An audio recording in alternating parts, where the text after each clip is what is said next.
Hello my friends, and welcome back to the channel. Today we are going to be painting this really fun, really peaceful, beautiful sailboat landscape. I hope you'll join me. This is a great time to practice your gradients as well as your reflection skills.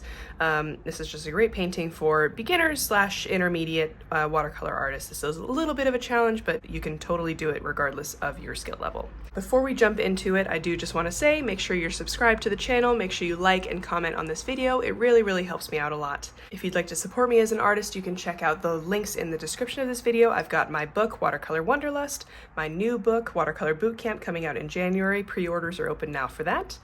I've got my Amazon storefront, my Patreon, my Etsy shop, everything that you need to support me. All of that is linked in the description of this video. So you'll notice that I painted this painting twice. I usually do this for my videos. I paint one as a practice and one as my final painting for the video. I did change quite a lot from this original painting. I think I learned a lot from trying to paint this scene the first time, and there are things about this that I don't really like, and so I changed that a little bit for the painting, and I'm actually quite a bit happier with how this painting turned out. So I'm excited to show you guys what I've learned, and I'm excited to get started with this painting. So here we go. So before we dive into our painting, I'm just going to go over my materials really quickly. You can use whatever you have at home, but I always get questions about what I use, so here they are. For my sketchbook, I'll be using this Etchr Sketchbook. It's a watercolor sketchbook. I think it's like 5 by 8.5, something like that. I really love this sketchbook for watercolors. You can see that the paint really blends really smoothly and it holds a lot of water. It's really nice. So highly recommend these sketchbooks.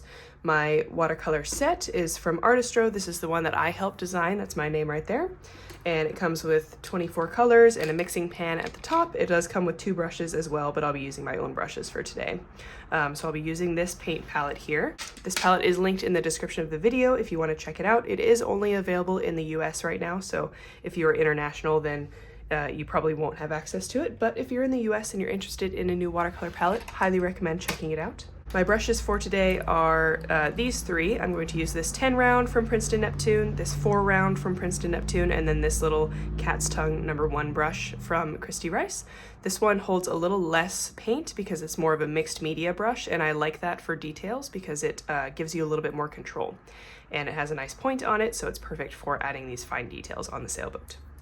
Besides that, I've taped down my paper with just some masking tape that I get from the art store, and I'm going to use a pencil for our pencil sketch, and then I've got my cup of water, paper towels, all of the usual supplies. So make sure you get set up, and then we will go ahead and get started. Our first step for today is to put a little drop of water into each of our watercolors. This just helps to get them dissolved and makes it a lot easier to use. We may not use all of these colors, in fact we probably won't, but it's always good to have them ready just in case. So I just use my brush and I put a little bit of water in each of them. If you have a spray bottle, that would work too.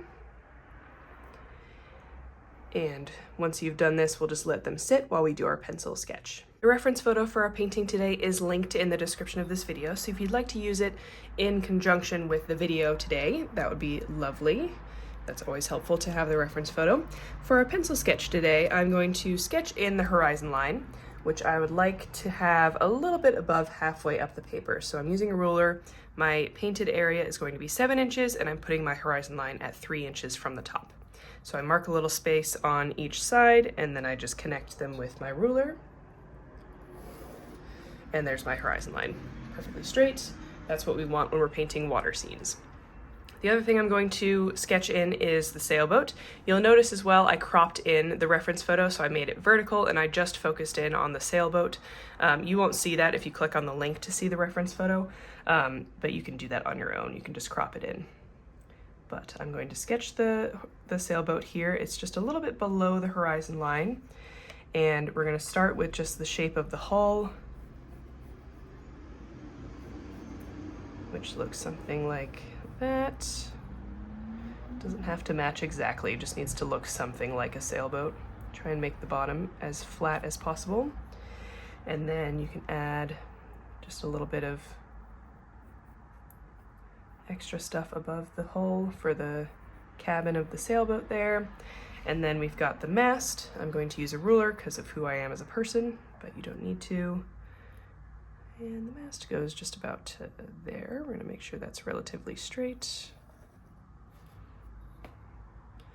So that's where the mast is going to be. And then we can sketch in just the general lines that we see going up and down from the mast. I'm being very light with my pencil here.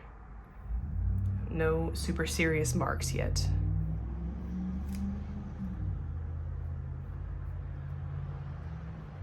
And we've got that little, I think that's the sail that gets covered up like that. There's a little railing there. So nothing super detailed yet, just kind of the idea of the boat here. We don't need to sketch any huge details. Since this is a sunset scene, we don't see a whole ton of details anyway. It's pretty dark, so you don't need a ton of extra lines on the actual boat itself. Okay, once you're happy with your pencil sketch, go ahead and go back to your paints. We're going to tackle our painting from the top down, so we're going to do everything above the horizon line first, then we're going to do everything below the horizon line, then we'll do the sailboat last. So that's the order that we're doing this in. First, we're going to mix the colors for the top half, so bear with me. We're going to mix quite a few colors here. We want them all to be ready for us for when we start painting. So first color is going to be magenta and yellow ochre. If you don't have these exact colors in your palette, just find some that work. Magenta is pink, yellow ochre is like a natural looking yellow, and that should give you kind of this toned down red color here. And we're going to add some water here, but not too much. We're going to be doing a wet on wet technique on the paper, so it's going to get diluted by the water on the paper eventually. There's our first color. Second color is just going to be plain yellow ochre. So you'll see it by itself here, kind of a golden yellow color, more natural looking than like these brighter yellows here. So that should look like that. And then our last color for the sky is going to be a combination of three colors. We're going to combine ultramarine blue, a little bit of magenta. We still want this to lean blue, so not too much magenta. And then a little bit of yellow ochre as well. And that's going to mute this color a little bit. Yellow is opposite blue or purple on the color wheel, so it's going to mute the purple. And we'll get this beautiful, like, dusty lavender color. Should look like that. Okay. These look a lot stronger than they're going to look on the paper. I'm going to water down this purple actually a little bit more.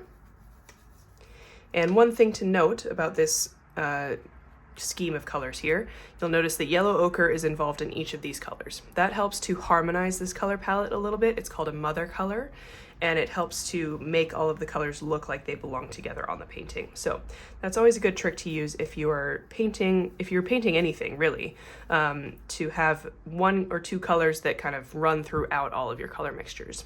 Good tip for you there. Okay, and then for the land, which is also above our horizon line here, I'm going to mix a similar color to that purple. We're going to go with blue, a little bit of magenta, and some burnt umber, which is brown. That went a little too purple on me, so I'm going to go back to my blue.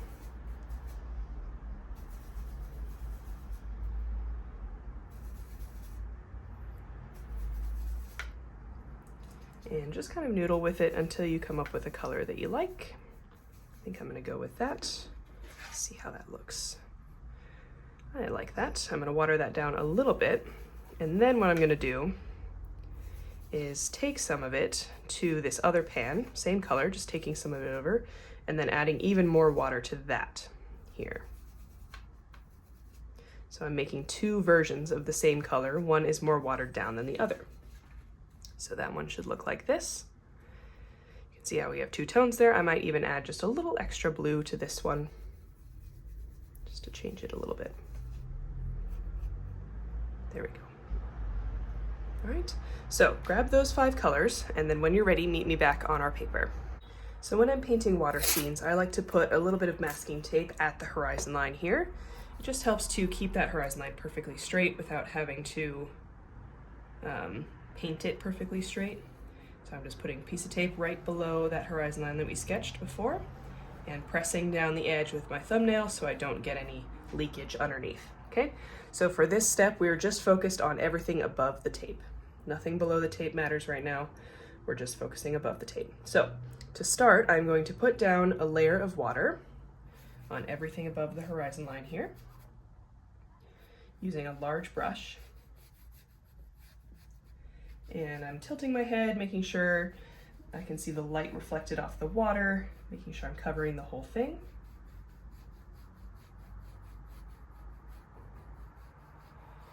And then from there, we can start with our red color.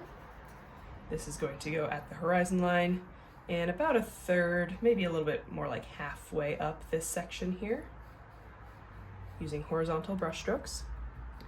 Rinse my brush, go right into my yellow paint, put a stripe of that right above the red,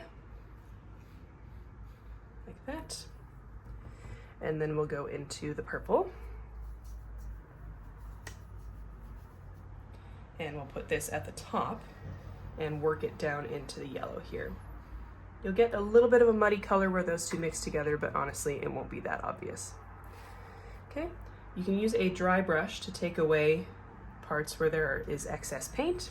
And then you can also use a clean, damp brush. So I'm taking off some of the water, and I'm gonna use horizontal brush strokes and go over this whole thing to blend it all together here.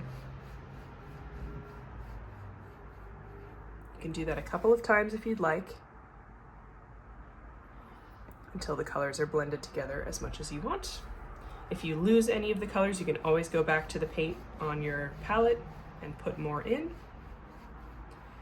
I always recommend going from bottom to top as well. And I'm pretty happy with that gradient there, so I think I'm going to leave that, and then we're gonna let this dry all the way. Now that that's dry, we can add in the land in the distance. We're gonna do this in 2 layers. So I'm using my smaller 4-round brush here, and I'm going into my lighter bluish purple that we mixed earlier. And with this color, I'm just going to create the furthest piece of land that we can see. And it's gonna be kind of a hill in the distance, and I'm gonna tap my brush as I'm painting this to create a little bit of texture at the top. So I'm just tapping my brush as I'm painting this line. You could even add like little things sticking up. There's like little buildings and stuff in the distance that I can see in the reference photo. So you can make the top of this as uneven and textured as you want. And I'm filling in everything below that as I work.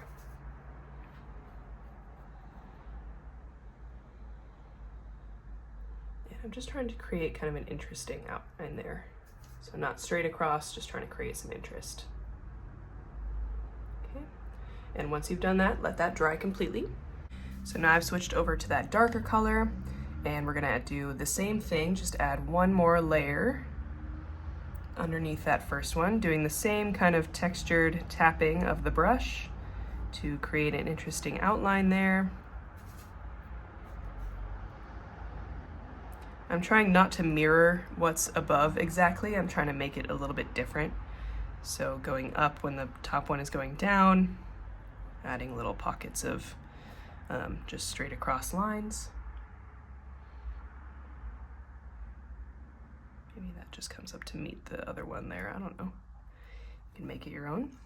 And if you want a little extra pizzazz, you can go straight into some ultramarine blue and just tap that right here at the bottom.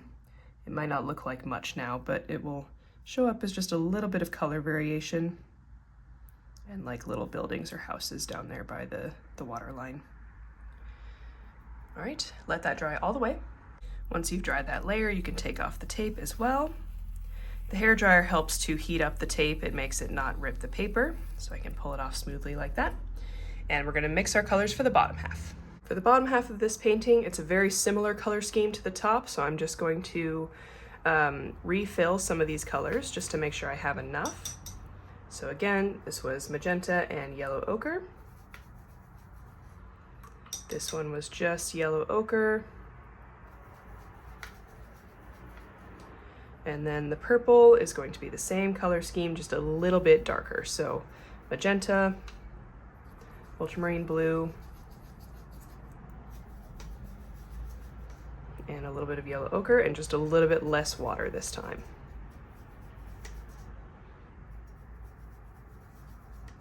And then we're going to keep these two colors as well. This is going to be used for the reflection. So once you've got your colors ready, go back to your paper.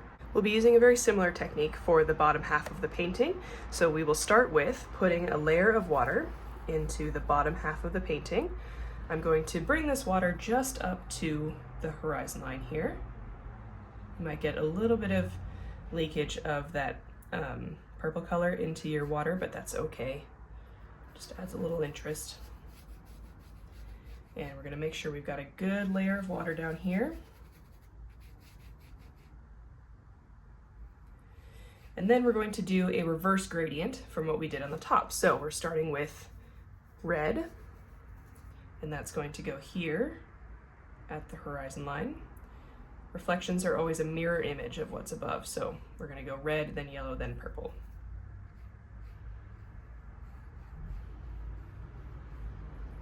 Adding in that red here, I'm just going to take it right up to that horizon line there. Then go into my yellow ochre, add a stripe of that, and then I'll go into my purple color, start that at the bottom, and then work it up towards the yellow. And I'm going to add a little extra purple at the bottom just to make sure we have a nice deep color down there. Then I'm going to use a clean damp brush to take the gradient from here all the way down, again using horizontal brush strokes, smoothing everything out and removing any excess paint down here at the bottom with a dry brush. All right, I'm going to do that again.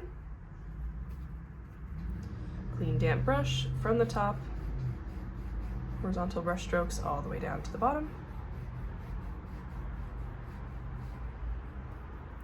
Now, before this dries, I'm going to go into this darker color with my 4-round brush.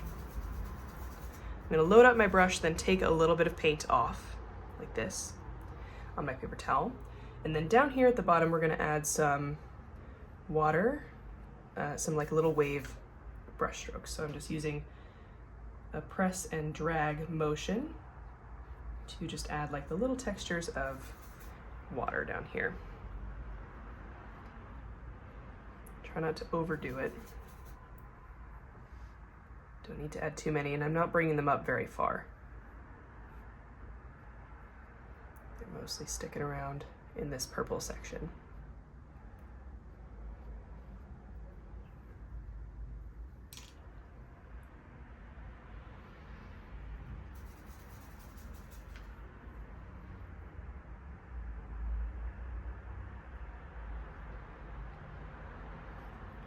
You'll notice if you lift your brush in the middle of the page, you create kind of a starburst pattern here. So I'm trying to take my brush strokes all the way across the page, and if I can't, I'm going to end the brush stroke kind of in the middle of the shape, like that. But if I can, I'm going to take it all the way off the page. Okay, don't want to overdo this. You can always, if it gets to be too much, you can use your damp brush and lightly blend this out a little bit. The texture is a little too much. But we want this to be pretty subtle.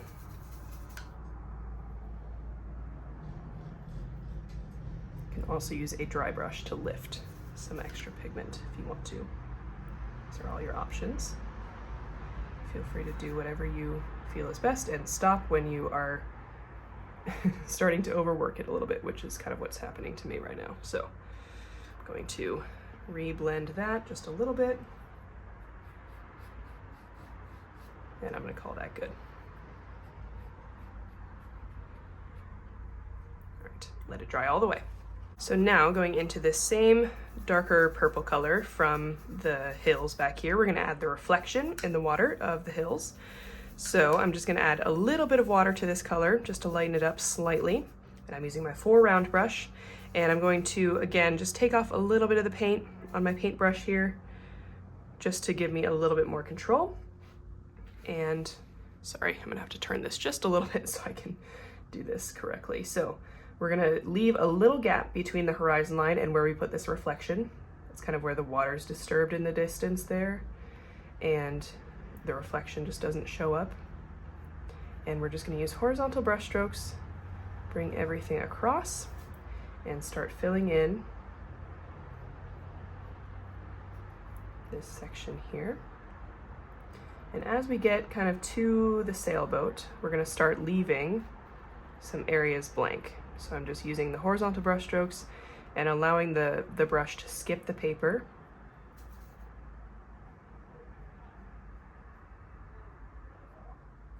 Same down here, and I'm just using the lightest touch I possibly can and letting the brush skip the paper there, just painting in those dashes.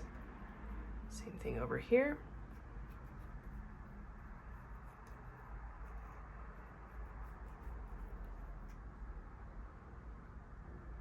And I'm going to leave it there. Don't want to overwork it. To paint the sailboat, we're going to use some slightly different colors just to differentiate it from the background. So I'm going to use ultramarine blue, some burnt sienna, and that will make us kind of a neutral looking bluish brown color, combining those two. More brown than burnt sienna there. Should look something like this. Should look kind of like black, almost. Okay. We can also combine ultramarine blue with burnt umber.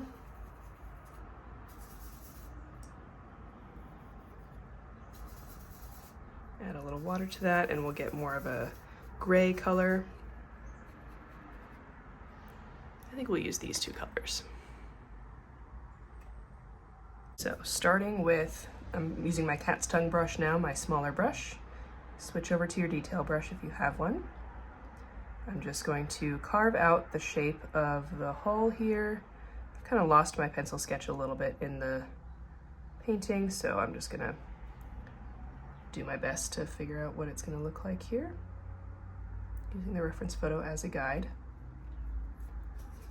And I'm just going to randomly switch back and forth between that darker color and the lighter gray color.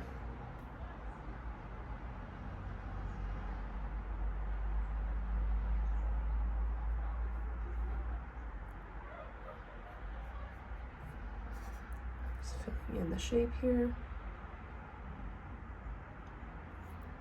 With that lighter gray color, even adding some water to it, you can add in the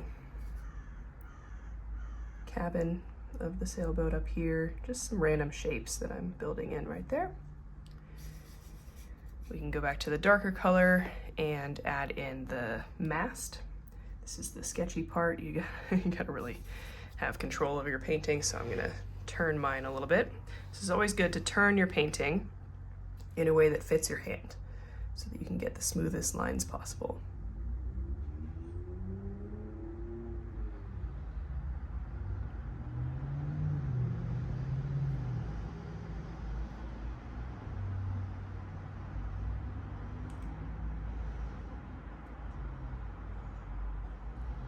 And there will be some unevenness. Try to resist the urge to even it out completely.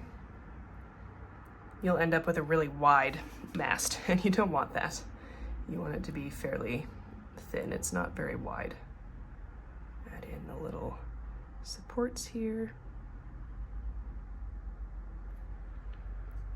And then with some lighter gray, start adding in the lines that connect the sails here, using like the lightest touch that I can possibly muster. Sometimes my brush will even skip the paper, and that's okay.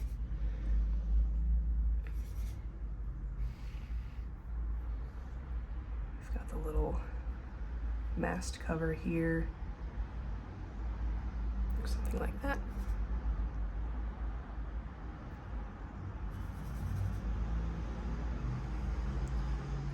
More lines.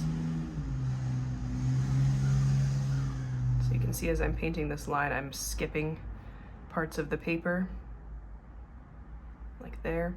That's okay. That just makes it look thinner. What else do we got? I'm just looking at the reference photo here.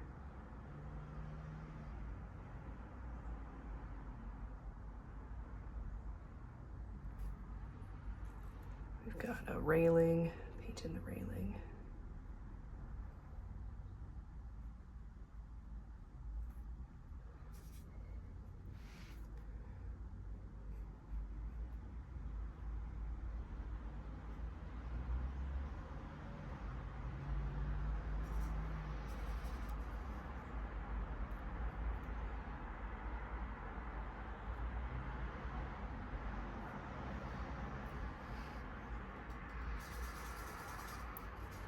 Down these colors even more, and we can paint even more ropes.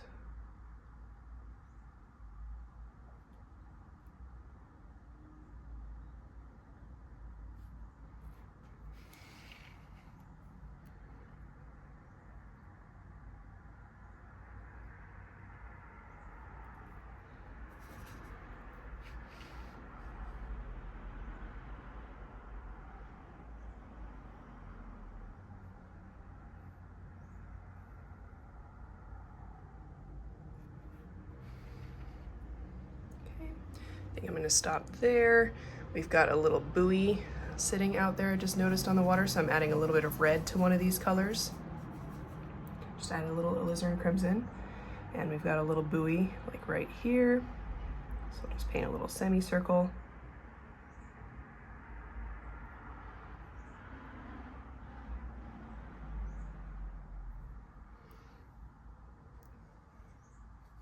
Drop a little red in there.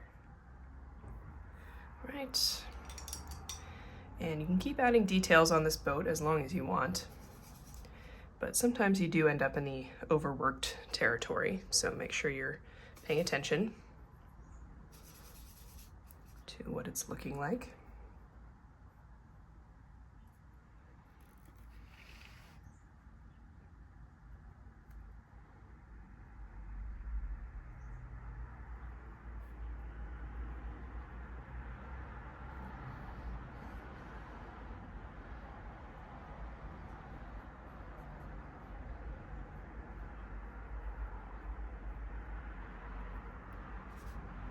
Sometimes your paints will dry a little lighter than they look when they're wet, so if you need to redo anything, you can go back over it. Then, when you're ready, we're going to go ahead and paint the reflection. This is the fun part. So, same colors, those same gray colors, and kind of same technique that we used for the land reflection. I'm just going to create kind of an outline mirror image of the boat here.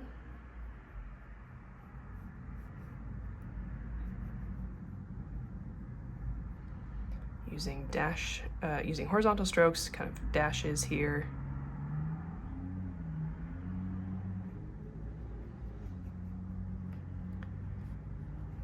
Trying to kind of keep it interesting. We've got a reflection of the mast here.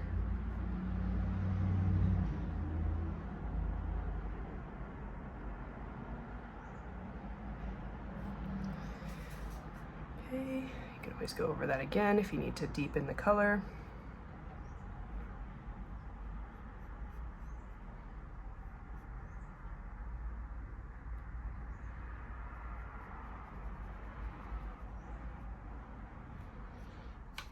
All right, and then we're going to do the mast reflection. Now this is the most important part that you have to get pretty well lined up. So I'm just going to line this up perfectly with where the mast is. It's going to be right there. And this line is going to start out pretty straight. And then as it gets up here, it's going to start to curve. And you can just kind of be shaky hand, skip some parts, that looks fine. And then add a little extra there at the end there, okay? So this is the part I really love that part. I think it really brings it to life. But you really have to pay attention to where your mast is, where all your lines are, and really line them up. So I'm going to line this one up here. Start with more of a straight line, and then start adding the squiggles. Skip some sections, and then these have to meet up at some point.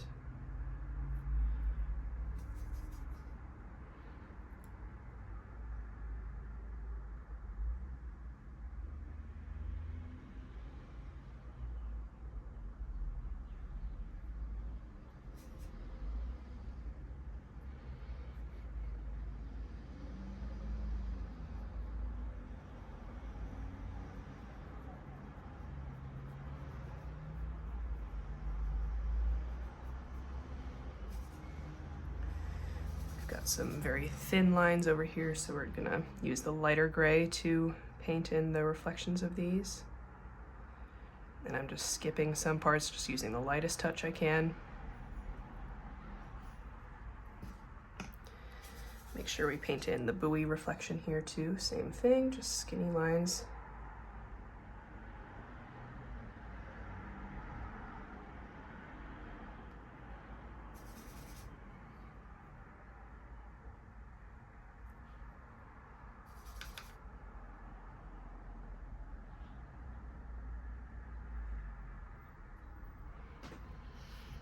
I just love this part. It really helps to bring it all together. I'm just going to go over this part just a little bit more, really just get the color depth there.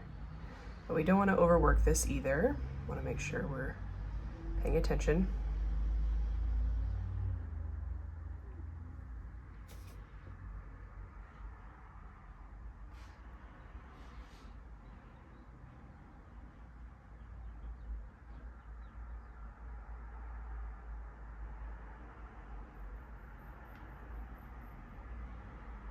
I am quite happy with that painting, so I'm going to go ahead and sign it. I'm going to use my tiny brush and just a little bit of the paint from the Sailboat here.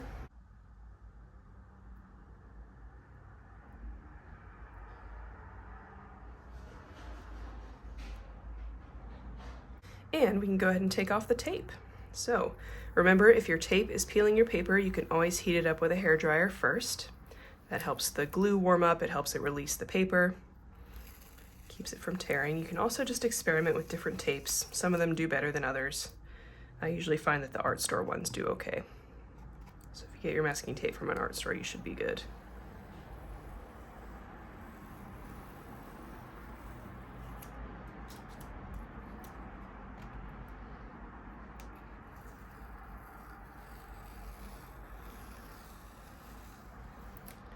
And there we go, there's our finished painting. I really hope you enjoyed painting this along with me. Please do let me know in the comments what you thought of this tutorial, how it went for you, how your painting turned out. I'd love to hear about that. If you've got any suggestions for me, I'd love to hear those too. If you'd like to support me as an artist, remember to check out the description of this video. I've got my book, Watercolor Wanderlust. I've also got my new book, my second book, coming out in January. That is available for pre-order now. It's called Watercolor Bootcamp. It's basically an art class in book form, so if you're looking to get some more watercolor instruction, that's a great option for you. It would be a great gift as well for the holidays. You can also check out my Etsy shop, my Patreon, my Amazon storefront for all my art supply recommendations. All of that is available in the description of this video as well. Thank you so much for joining me today, and I will see you next time.